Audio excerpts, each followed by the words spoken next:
Welcome to Visualize, the podcast where collaboration fuels change. I'm your host, Chris Baker, and each week we'll explore incredible connections between nonprofits, businesses, and the community.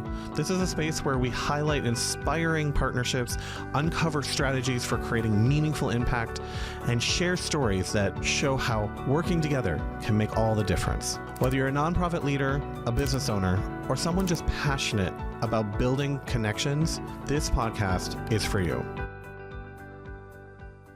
Welcome back to Visualize. Today I have Dan Fitzgerald from Rosie Giving.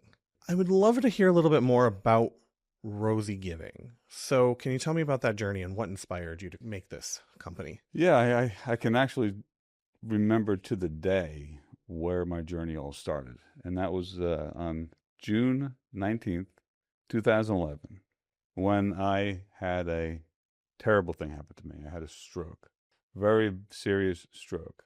And it really started to inspire me, actually, because while I was rehabbing, my communities got together and really helped my family through the trying of times, right? Mm-hmm. And the schools, work, friends, family, prepared food, took care of the children, and it really just came together in just a tremendous amount of support. I was shopping in a grocery store, and you know that typical, you're shopping, and they always ask you on the way out, do you want to donate to charity?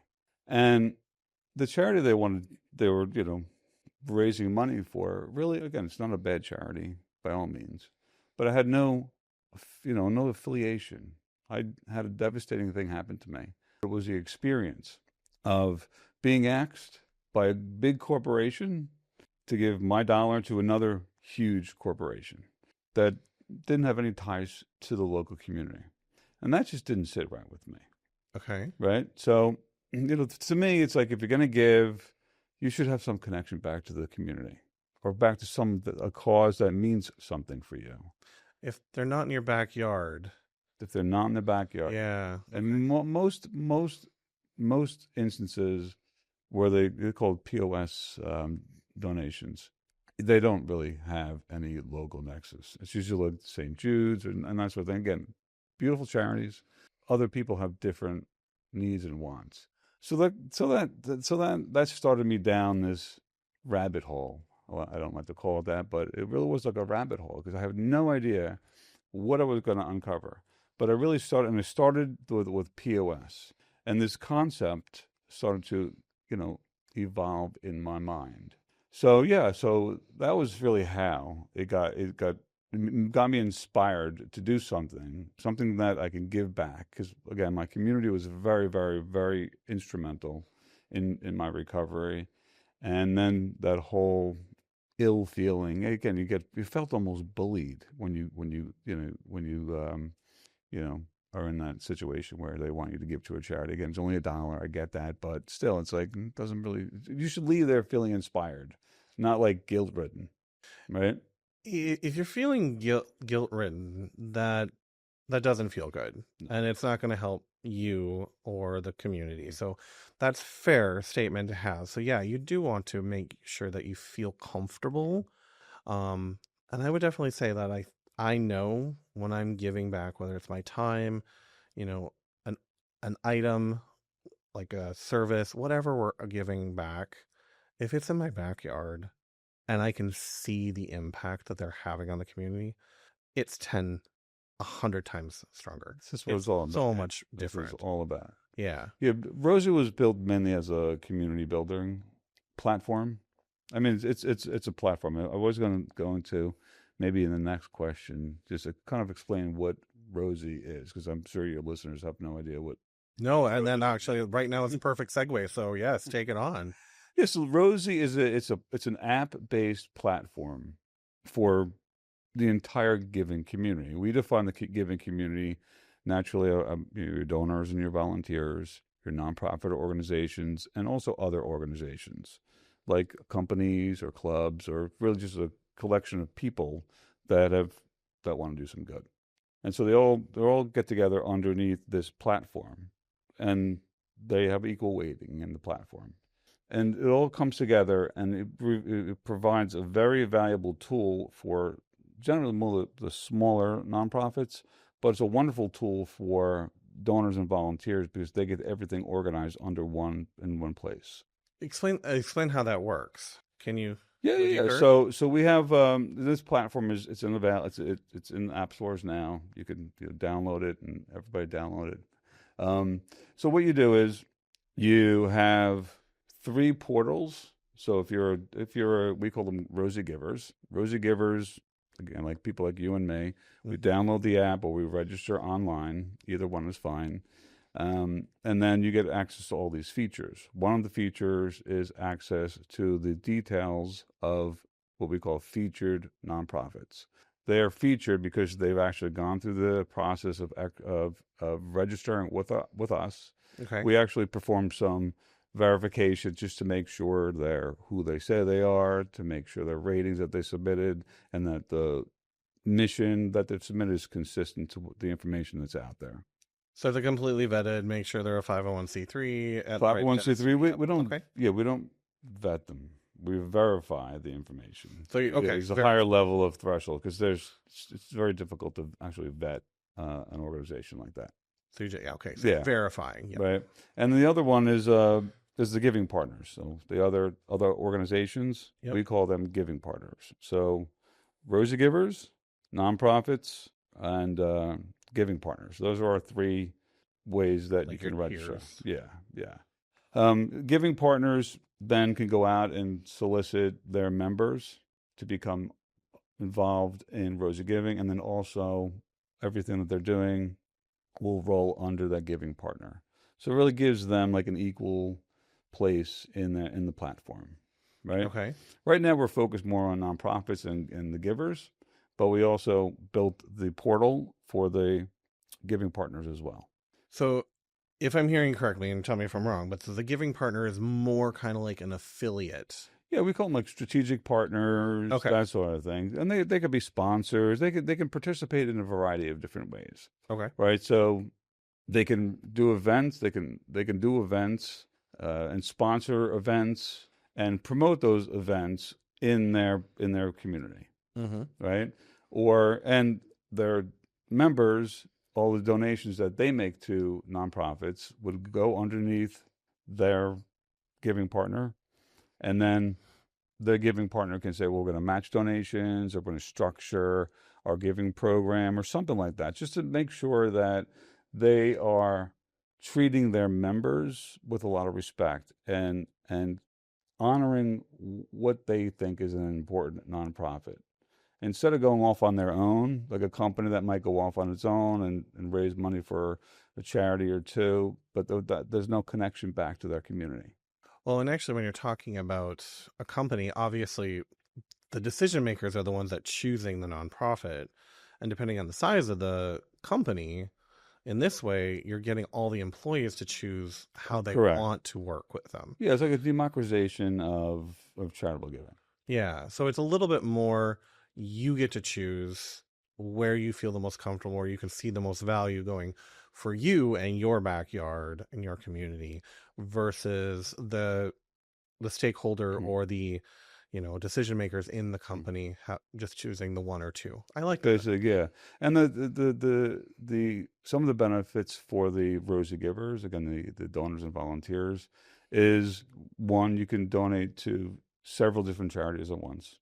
To make a donation, you can generally get away with making a smaller donation. Like maybe it's like, throwing 50 cents in a tin, right? That's really, most people don't think twice about that. Right. But you can't really do that on an everyday basis, right? So we're like, say, well, that's fine. We got 10 tins in front of you. Throw 50 cents in each, or a dollar in each, $10, and then you check out, and then you're done. And we handle the rest. And then also, the way we structured it is we have a 501c3 that we work with.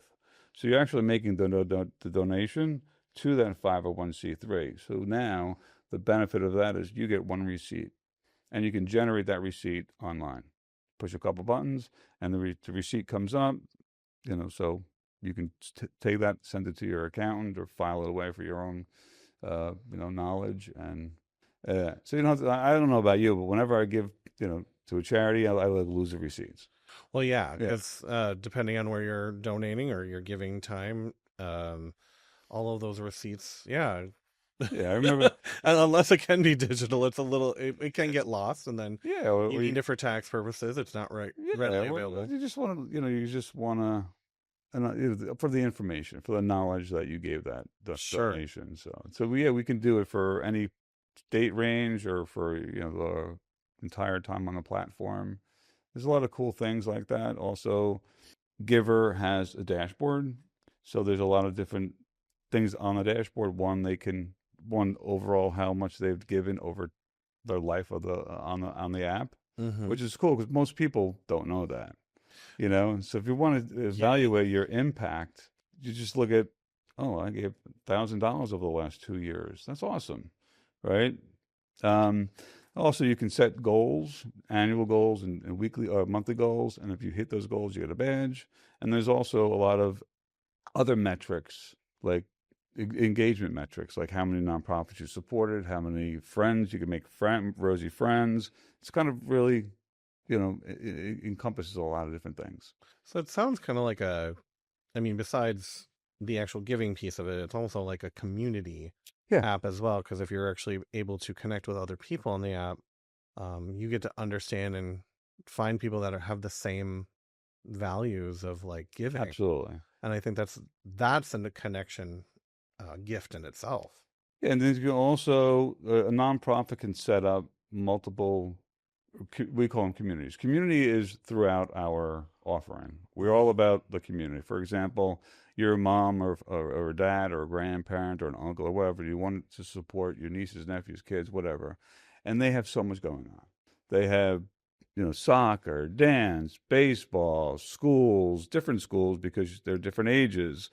We thought, wow, wouldn't it be an awesome experience to go in the app and just pick all your 10 different nonprofits that you want to support, PTAs, what have you, some health causes for your aging parent, and just go on, and once a month, $100, whatever. Okay, and you can allocate different amounts to different nonprofits. Mm-hmm. So that was really empowering for us because like that is just can't really get any easier than that. Because most people they'll find is they'll say, "Oh, I got to make that donation," and then like they don't do it. A lot of the times it's not that they don't want to. I feel like either A, they're waiting for the big event, or we get sidetracked. Yeah, And absolutely. I mean, right now we are living in a very fast-paced Mm. world. And if you can do it in, a minute or two, it's easy to get done.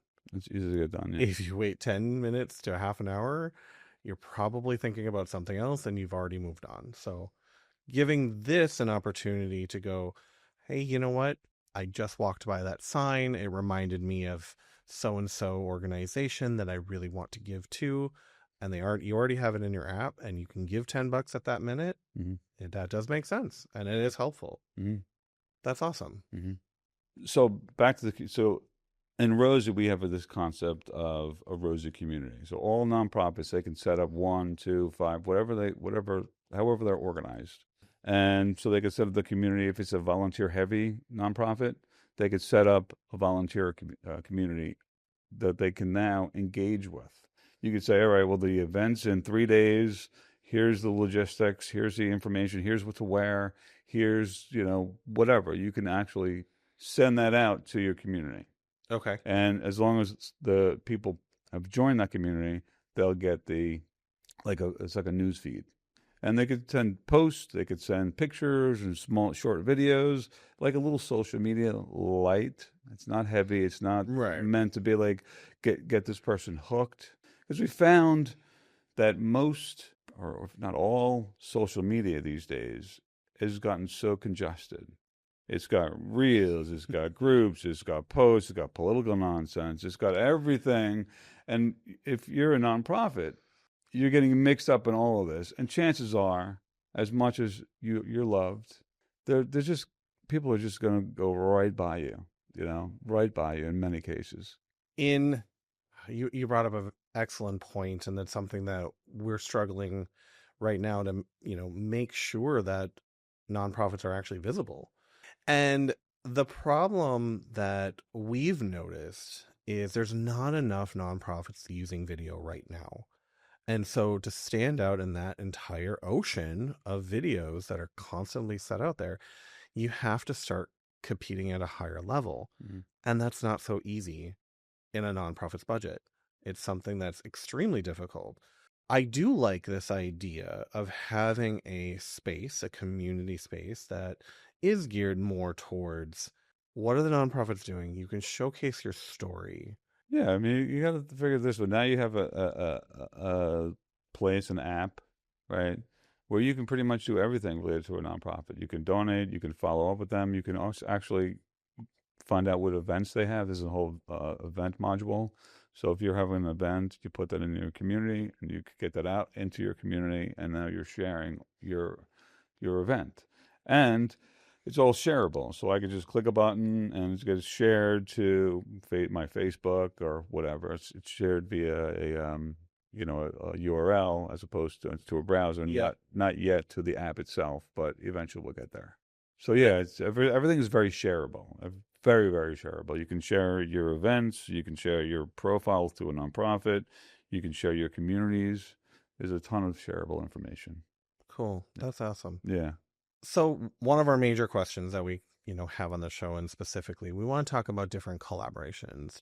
What are one of your stories that you have on collaboration effort that was a success from, what you've done? Yeah, well, I mean, one of the way we approach this, right? Because we're a startup, right? At the end of the day, we're not a established business yet. We're a startup. We struggle, right? There's a lot of, and there's actually a parallel between like a newer nonprofit and a startup. They're really the same thing, right? You have a great idea or a mission, you have inspiration and have a need for funding to set your programs in motion. So for Rosie, the first thing we did was we went out.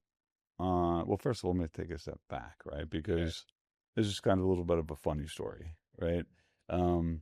When I had this idea, must have been about 10 years ago. But it wasn't this idea. It was like a related idea specific to the POS, Okay. right? And I was going through a lot of emotional things at that time. I was very secretive. I thought I had the greatest idea in the world. And basically, and I come from a finance background. So I'm like, everybody has to sign an NDA. And so what happens was creativity was basically stifled, Yep. right? Progress was not made. Mm-hmm. And roadblocks were up all over. I probably took that approach, I don't know, for 4 or 5 years, right? Years, it's a long time. And then finally, I opened it up. I let other people in, and I never forget this one conversation I had with an old friend of mine, and I made him sign an NDA too at that point, right? but demonstrated to me like what it really truly means to collaborate. And so it was sort of like roll up your sleeves. It was at the beginning of COVID, and we're on the phone on a video conference call, and we're just spitballing. We're just, and we took what was more of a transactional idea that I had in the POS space, and it sort of morphed into this living, breathing, and so there's your first bit of collaboration. But in order to take this through the cycle of basically a startup, you have to find out what are the pain points, right? And we really didn't know where to start. We actually were in a couple of programs that we had applied for, like startup programs, incubators and accelerators and all that. The first part of the first incubator was you just got to get out there. You got to ask questions. You got to interview people and collaborate, right? And so what we did was, we wanted to focus on the younger generations, right? To find out what's in their mindset, more focused on, again, POS, because that was the original idea. But we had drafted our questionnaire to be broader than that.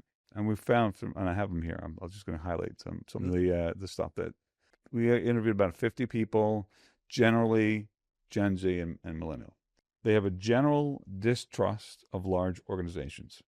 I can see that. Mm-hmm. Yep, that makes sense. Mm-hmm. Okay. They are frustrated with the lack of transparency. It's back to the trust factor.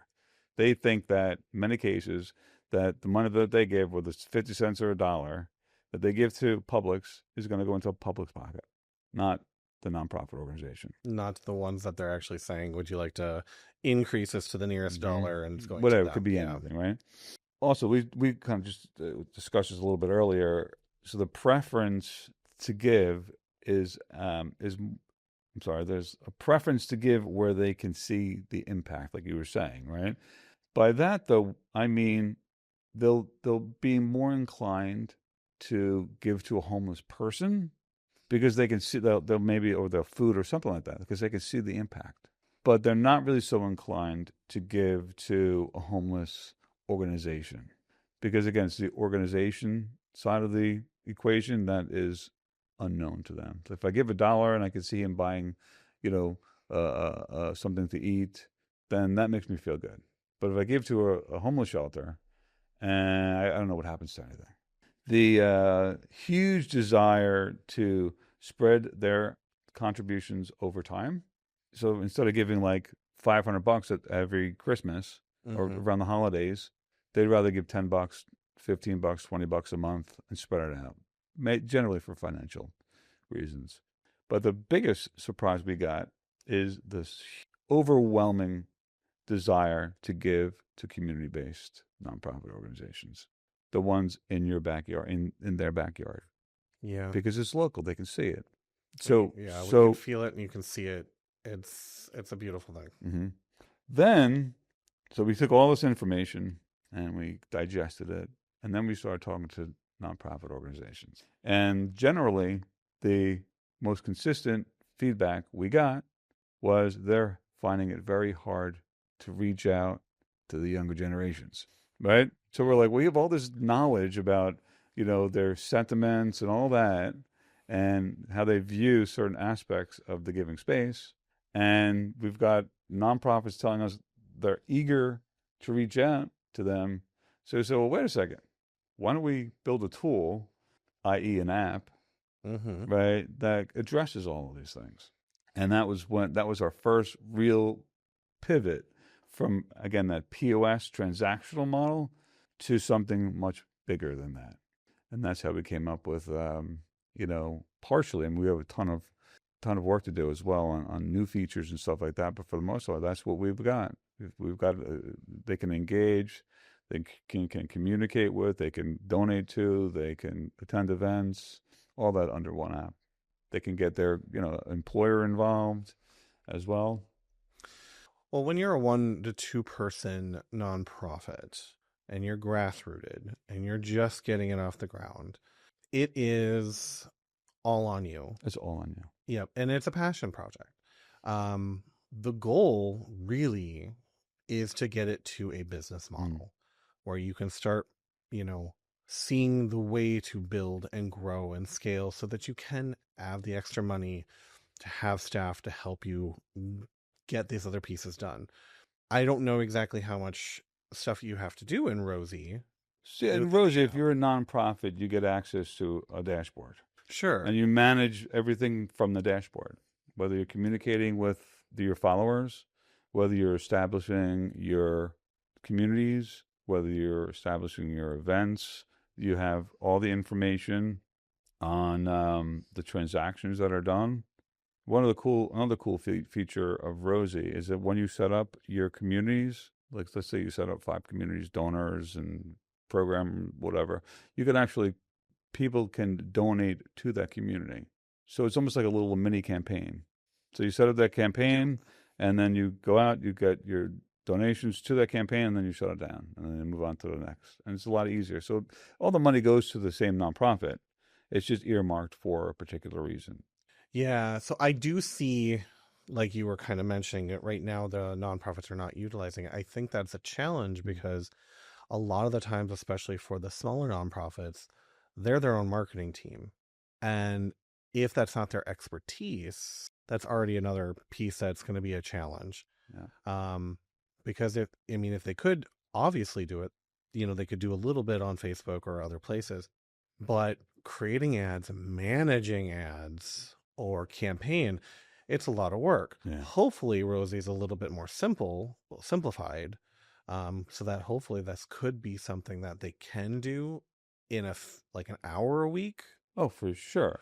versus They, I you mean, need if you're to, running ads, you need to check this and that mm, and everything. So there's more more into mm, that. mm. So okay. But that was one of the administrative tasks where it just kills them, and just takes them away from their mission. Mm-hmm. Because they're doing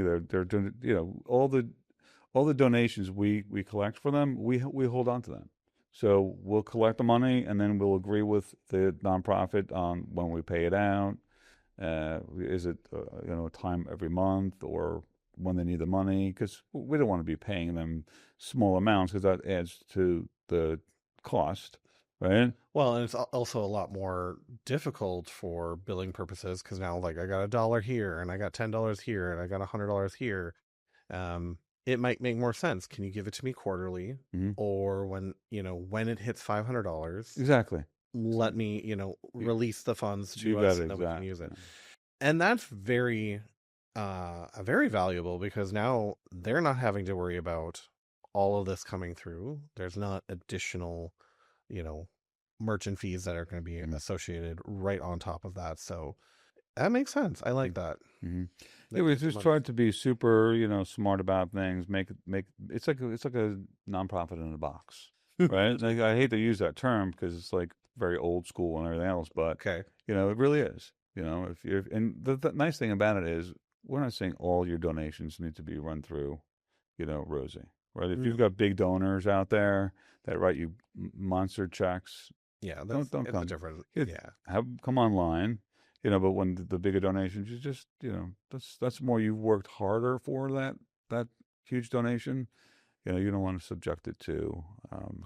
Where I see the real value can technically be for Rosie is the everyday person that, like you said, the millennials, the Gen Zs, they want to own, they have $5 to give a month.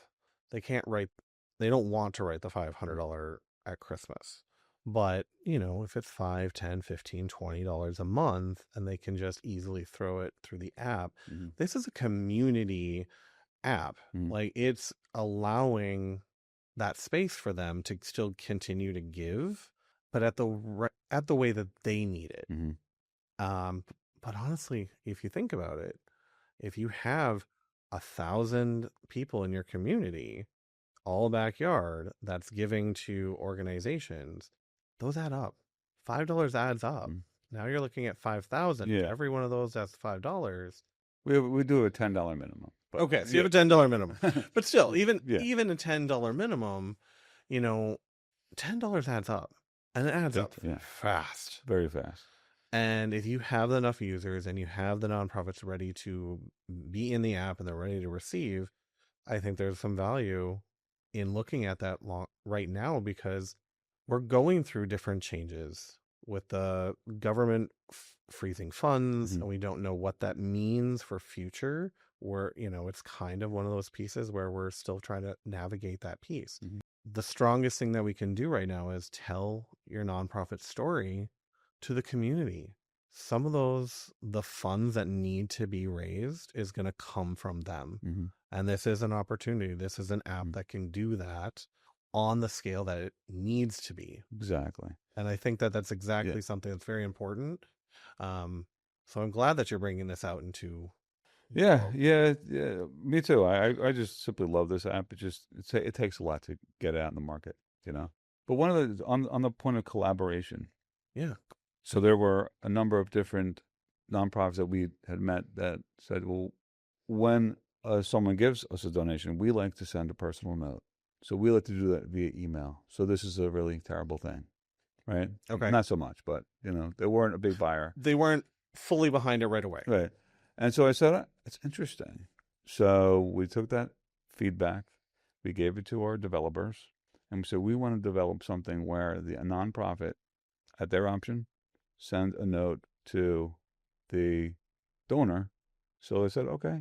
So we put that functionality in. So when they get their donation, they can just click a button and they can write whatever they want, or they can just write like a little emoji. I love that because that's how nowadays I tell my kids. I've got kids Oh yeah, a bit emojis are everything for the everything, right? younger ones. And I've told them, I'm like, historically, you would write these official looking letters and put them in the mail and all that. Then it went to email, but it was still the same thing, just email to people.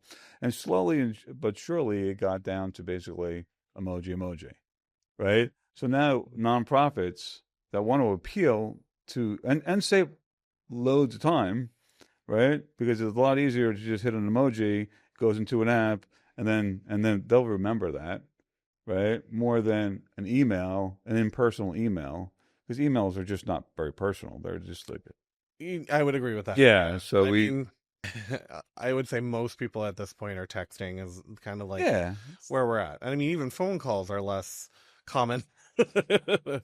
But yeah, okay. yeah. So we have that functionality. Then the nonprofits can, send a nice thank you note, and that goes into their app and on their sort of messaging module of the app. It's right there.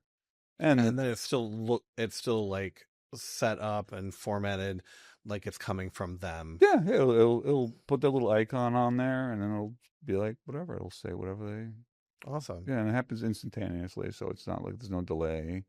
What I like from what I'm hearing from you right now a lot is you're listening to the nonprofits. And that is so valuable because a lot of the times, a lot of for profit companies come in and they want to help the nonprofit, but they're not listening to, oh, this is what I need, or this is how Mm-hmm. it would be better. And what I'm hearing is you're taking that advice, you're taking that time to go, okay, if we can make this one change with the developers and give them what they need, it's an extra win-win and everybody is happy. One, you're going to have that potential giver longer because they got a thank you note from the nonprofit, and the nonprofit is actually going, oh, I have this quick ability to leave that note instantaneous.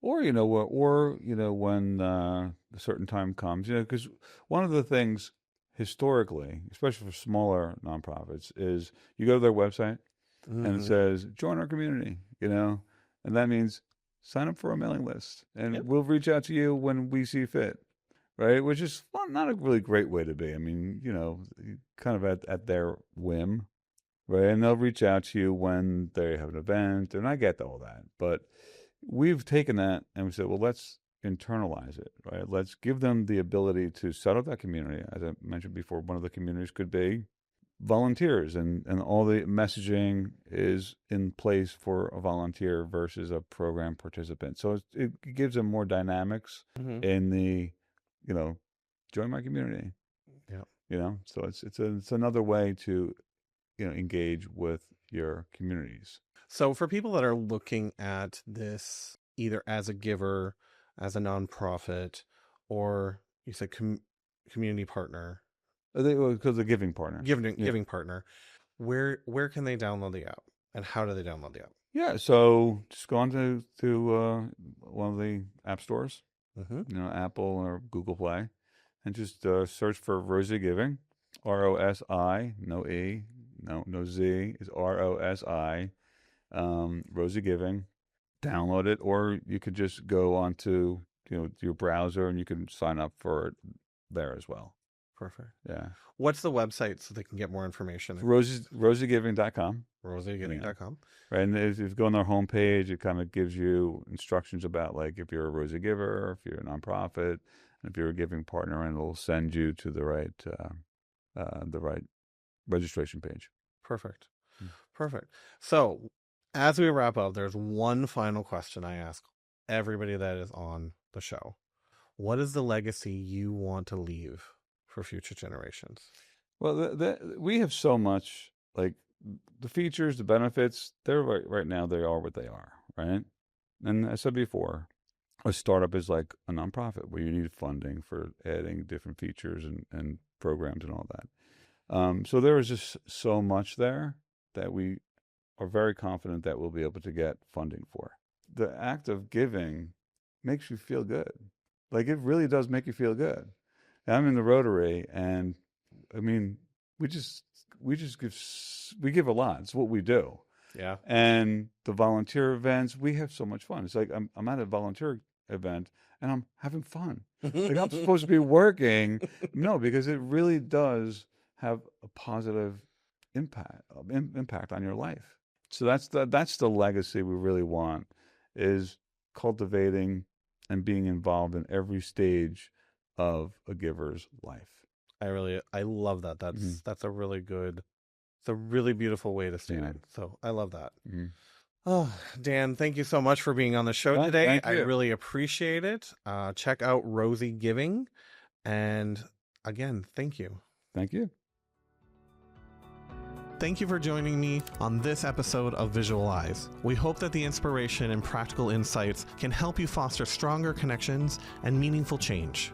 Don't forget to subscribe, share the episode, and leave us a review. To learn more about Visuals by Momo and how we support collaboration and storytelling, visit visualsbymomo.com. A huge thank you to everyone out there listening. Until next time, remember, collaboration fuels change, and your connections can inspire the world.